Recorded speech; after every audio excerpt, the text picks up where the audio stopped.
A dystopian future is usually a nightmare vision of where society might be headed.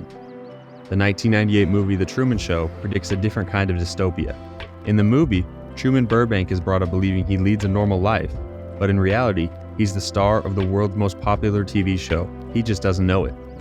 Coming to you now from the largest studio ever constructed, it's The Truman Show! Yeah! His friends and family are paid actors who manipulate him, and his beautiful hometown is actually an elaborate set.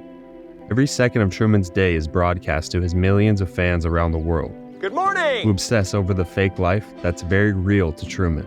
Instead of predicting a future of government control and killer robots, The Truman Show taps into the rise of reality shows, social media, and the one-sided relationships the stars have with their audience. It predicted the world becoming best friends with strangers.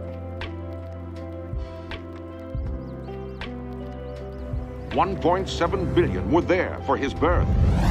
220 countries tuned in for his first step. The world stood still for that stolen kiss. An entire human life recorded on an intricate network of hidden cameras and broadcast live and unedited 24 hours a day, 7 days a week to an audience around the globe. Here's the thing. We are not like Truman. We're more like the audience, hooked on his every move. As Truman navigates his fake reality, his worldwide audience laughs, cheers, and cries along with him. They've been with him all their lives. And even though Truman doesn't know they exist, they can't help but see him as a close friend. His mother got sick, really sick. He couldn't leave her. He's kind. Maybe he's too kind. Truman and his fans form a parasocial relationship, a one-sided connection where viewers develop emotional attachments to media figures, even though these personalities don't know the viewers exist.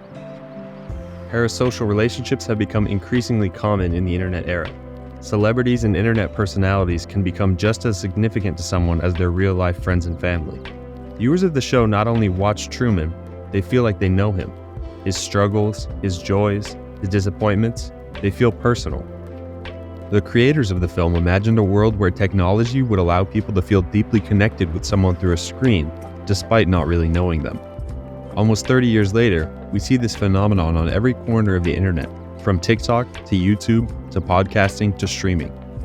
This is different from the celebrity worship of previous generations. Today, millions of people form deep connections with people they don't know, following even the mundane parts of their day-to-day life.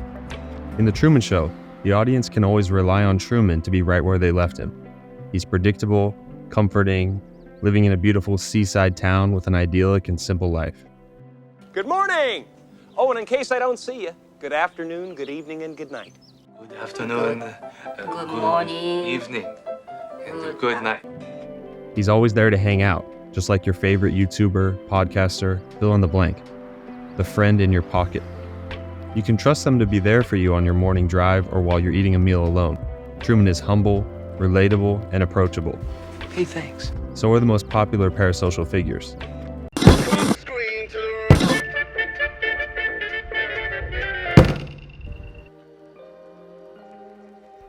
Of course, there is a dark side to parasocial relationships.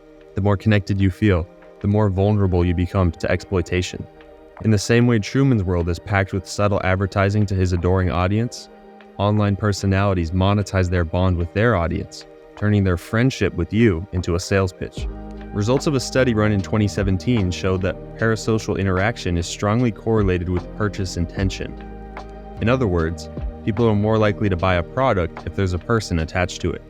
Why don't you let me fix you some of this new Mococo drink? All natural cocoa beans from the upper slopes of Mountain Nicaragua, no artificial sweeteners. What the hell are you talking about? Who are you talking to? It's easy to forget that this relationship is a one-way street. You feel like you know them, but they don't know you, and they don't want to. For the audience, it's hanging out with a friend. For the stars, it's a job.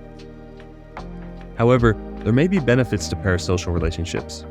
They can provide valuable role models, especially for younger audiences. Influencers and online creators are often more accessible than traditional celebrities.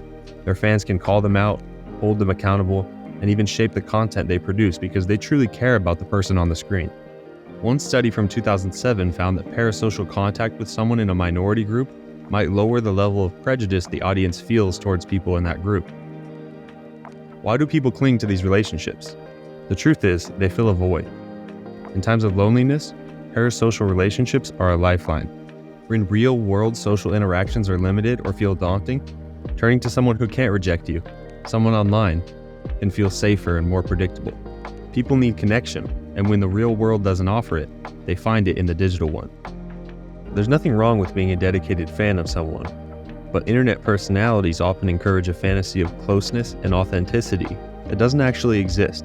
A voice on the internet can never replace real community in any healthy way. Truman had to fight to leave his false reality. After a lifetime of deception, he found that his friends, family, and his community weren't real. Here's the thing, the audience doesn't have to fight its way out. They can simply turn off the screen and engage with the real world. What else is on? Yeah, let's do what else. Where's the TV guy? Whenever they get tired of being best friends with strangers. In case I don't see you, good afternoon, good evening, and good night.